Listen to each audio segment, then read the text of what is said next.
Where can you find good food on Panglao Island? Let us start this episode with the legendary Shaka Cafe, which has several branches around the country. On Panglao Island, Shaka has been operating since 2017, and that is already a big achievement, especially considering that they serve only vegetarian dishes, while Filipinos are huge fans of pork and chicken.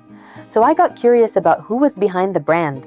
A young guy from Australia, who by age 28 had already visited more than 50 countries, flew to Siargao to surf and fell in love with the island. At first, he and his friend opened a photo studio for surfers on the shore. Then they started making smoothies and coffee, and little by little it grew into a very popular cafe. I love this place. Their food is tasty, the presentation is always bright, and the atmosphere is great. Hi, I am Anna, Eugene is behind the camera, and we show life in the Philippines with love, but without sugarcoating it. This is the second video reviewing our favorite cafes on Panglao Island. Please support the video with a like, and we will move on to recommendation number 2. One of the best pizzerias on the island, Tavola, is also located on the main road in the Alona area, just like Shaka, and it is absolutely worth stopping by. Look at that gorgeous thin crust, real cheese, instead of a cheap Filipino substitute. All the pizzas are generously topped, but pizza calzone is especially loaded. It is finger-licking good. Also check out their airy tiramisu. On a hot evening with a glass of chilled white wine, it is perfect. For the sake of completeness, I will add that the most popular pizzeria on the island is Todo Pepino. They are always fully booked, but honestly, they have raised their prices way too much lately. Personally, I think it is unjustified, so we stopped going there. Next, we want to share a find with you. It is a very unappealing place far from the main tourist zones. From the outside, it looks more like a bar for lonely men looking for one-night fun, but it turned out they make amazing ribs. Our friends and we went there several times, and for a very reasonable price got well-cooked juicy meat with mashed potatoes, fresh cabbage salad, Filipino-style pickled papaya, and barbecue sauce. By the way, there is another visually unremarkable but worthy spot, La Pampa Grill Bar. You go there first of all for shashlik and homemade grilled sausages. Their manager is actually one of our guys, and while Roman is running the Filipino cooks, you can count on well-marinated and juicy barbecue. We got a combo with several kinds of meat, and I am ready to eat everything with their signature super rich roasted vegetable sauce. So definitely stop by if you find yourself in that area. Roma, by the way, will show up again in one of the next videos where we will do a survival experiment on $100 with him. But for now, we are enjoying a complimentary treat from the restaurant. This is a Filipino dessert, mango float. Very tasty. Number 5 in the review is Tiptop. It is not just a restaurant, it is also a hotel and the main imported goods store on the island. But let us go in order. The owner is Austrian or German, so the menu has many dishes familiar to Europeans. For example, a solid cordon bleu with mashed potatoes. But the appetizers and salads here are really strange. The basic ingredients seem to be there, but there is no flavor. So remember what is actually worth trying. Schnitzels, battered fish. Even though it looks dry, the fish inside is juicy and tender, and it comes with assorted pickles. But the undeniable bestseller of this restaurant is the beef, the most tender medallions or rolls in wine sauce with braised cabbage and potatoes, just absolutely delicious. And the portions here are not for girls on a diet. Sometimes I even took half my dish to go. They also have very filling breakfasts, though the teabag tea is not good. And their burgers are a complete miss. Prices are quite reasonable. The only downside I can point out is that the restaurant is open air, so it can get very hot. Plus, smoking is allowed there, and not all guests like that. Tiptop is known by all the foreigners living on Panglao because their small store holds so many things we miss in Asia, from herring to jam, from cheeses and wine to pickles. They also have a good selection of imported alcohol. They bring in various meat delicacies too, from liver sausage to prosciutto, and they make some kinds of sausage themselves.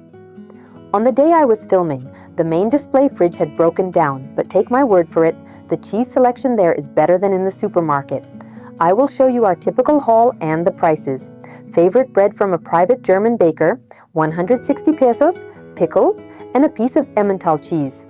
Total, $12. The bread is expensive compared to sliced sandwich bread, but at least it does not taste like toilet paper. The Philippines' tourist destinations are developing slowly but surely. For example, a gorgeous cafe with ambitions of being a beach club has appeared on Alona Beach. The interior at Okyanus looks more like a mix of Greece and Turkey, but it still turned out interesting and bright. During the day, you can come here for the pool, order drinks and food, and relax with a sea view. I am genuinely happy that places in this format are appearing. They raise the level of the resort and the level of comfort for tourists. But honestly, they still need to raise the level of the kitchen a little. The food is okay, but nothing special. We go there for the atmosphere, and you too can spend a pleasant evening there with company, music, a bottle of wine, or a hookah. So, we showed you a visually attractive cafe, and now it is time to please the stomach. We are going to Korean barbecue. We already showed an even cheaper one in part 1. Today it will also be unlimited Korean barbecue, but a little pricier. Here too, you pay a fixed price and get an endless flow of side dishes and meat. Be sure to order the steamed egg in a clay pot too. It is something airy like a cloud and melts in your mouth. This restaurant serves several kinds of meat, unlike the first one. They differ in fat content. There is plain raw meat from different cuts, and there is also marinated meat. Try everything, it is all about personal taste, but please remember that at places like this you cannot leave food behind. Know your limits.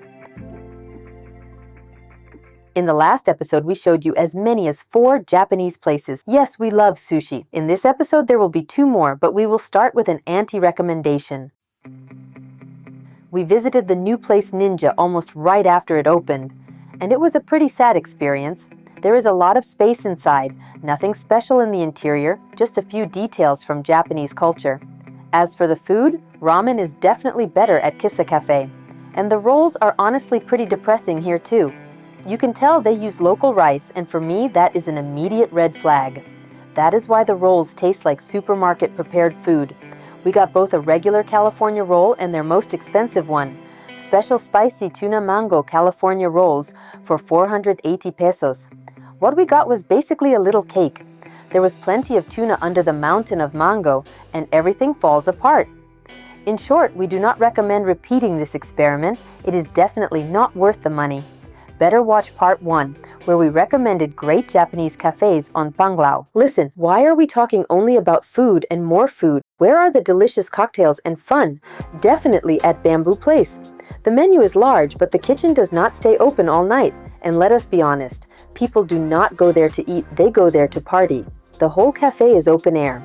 There is a bar counter for those looking to meet people, tables for big groups, and a small dance floor. This is 100% the best cocktail menu on the island. Yes, drinks at Bamboo are not cheap, but they are genuinely delicious and beautifully presented. In the video, it is still pretty early and there are not that many guests yet. The main crowd gathers on weekends around 10 p.m. Then the DJ comes out and the party starts. All the local young people with money and foreigners flock here.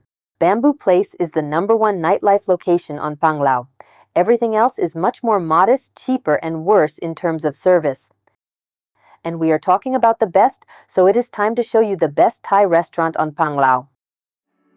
It is called Wonderland, and when you get inside, you do not immediately understand the concept. Everything is very colorful. On the first floor, there is an air-conditioned hall with some kind of old grandma-style furniture. And on the second floor, it is full-on hippie cafe style from Goa in India, with Bob Marley and mushroom decorations at every table, even on the chairs. There are shells, dream catchers, and posters too. Honestly, I do not like that kind of art in an interior, but I immediately melted when I saw those exact sets of condiments like in Thailand, with vinegar, chili, and other additions. Their menu is pretty classic too. All the main dishes are represented, from green papaya salad to sticky rice with mango.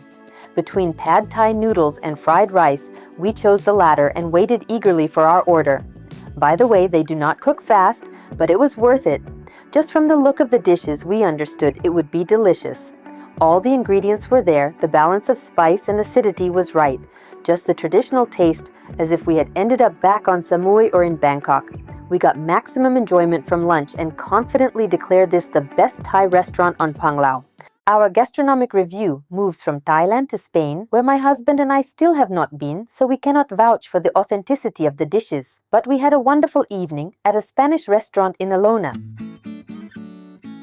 It is easier to find if you come from the parking lot side or just look behind the stage. It is called Bougainvillea. They have a large choice of tapas or appetizers. The photos on the menu are beautiful. You want to try absolutely everything. We loved the tender croquettes with bechamel sauce, and the real delight was the bruschetta with anchovies on slow-cooked vegetables.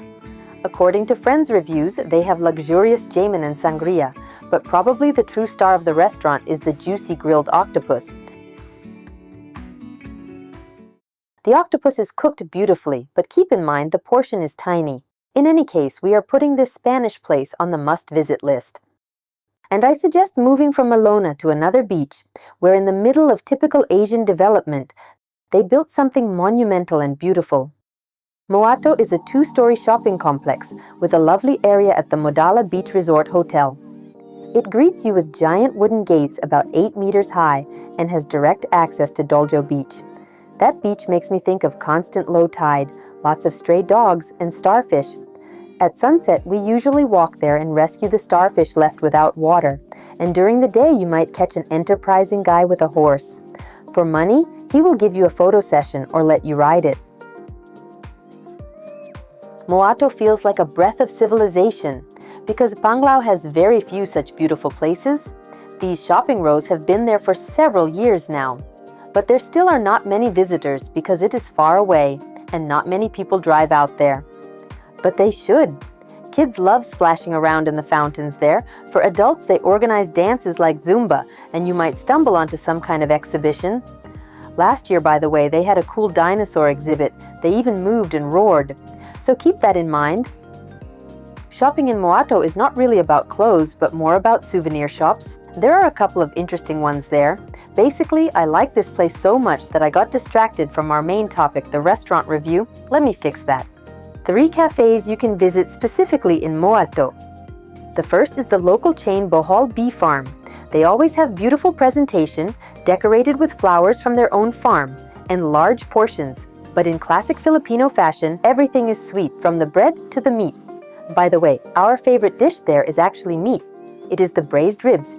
Incredibly tender, we recommend them. Moving on to Ocean Blue. It is excellently located with a sea view. There is a large open terrace, so you just sit there, enjoy yourself, and look at that view. And inside the main hall, you get a pleasant marine-themed interior, wicker furniture, and a beach club vibe. As for the menu, it is mostly Filipino cuisine. Let us look at the prices. I think 300 to 400 pesos per dish is reasonable. You could say it is an average price on the island. We got quesadilla and fried fish, and we would give them 4 out of 5 points. But the kinilaw made from raw fish was wonderfully prepared. Moderately spicy and tasty. It is just a pity the portion was tiny. I would have liked more fish, but there were more vegetables here. Also in Moadto, we could not pass by sushi. The Japanese restaurant Anami was a little suspicious because it had no guests at all, but the reviews were good, so we decided to try it. Even though the prices honestly did not make us happy, we decided to focus on the nice details and the quality of the dishes. The rolls were well made, and the beef turned out well too, but for that money, next time we would rather go to beloved Nongki. Sorry. The next cafe is without a sea view, located on one of Panglao's main roads, and it is a place you should go if you eat vegetarian food. But meat lovers, wait, do not skip ahead. You might need this place too. First, if you love good coffee. Second, if you love cuddling animals, this cafe is pet-friendly, and the owners also rescue puppies, which earns them huge respect and thanks. Third, if you want to rent a car and explore neighboring Bohol Island, you can rent one here. And you can experiment there too. My husband and I eat meat, but we were very curious what artificial meat tastes like. Our favorite dish with vegan meat is broccoli with brown rice and also their wontons. The only thing we do not recommend there is the churros. The recipe just did not work out. The dough is dense, sticky, or undercooked. The last restaurant in our review was filmed the day before we moved to Boracay. A new Thai restaurant had opened, so we could not pass it by. What came of it? Let us see. From the street, the restaurant draws you in with neon lights. Look how creatively they decorated the tree standing in front of the entrance. It came out very full moon party style. 1 point right away for creativity. Inside, they also did something elaborate with fabrics on the ceiling, plus some rooms or booths were separated by big colorful curtains. It feels a little theatrical. Another point from me for the beautiful menu presentation with pictures. Everything is visual and clear. The average price per dish is 400 pesos or $7. That is fine. We ordered food, sat there looking around at the interior and the servers' uniforms, and that is how an hour passed with no food. Plus, we were given uncomfortable seats without chairs. Finally, the order came.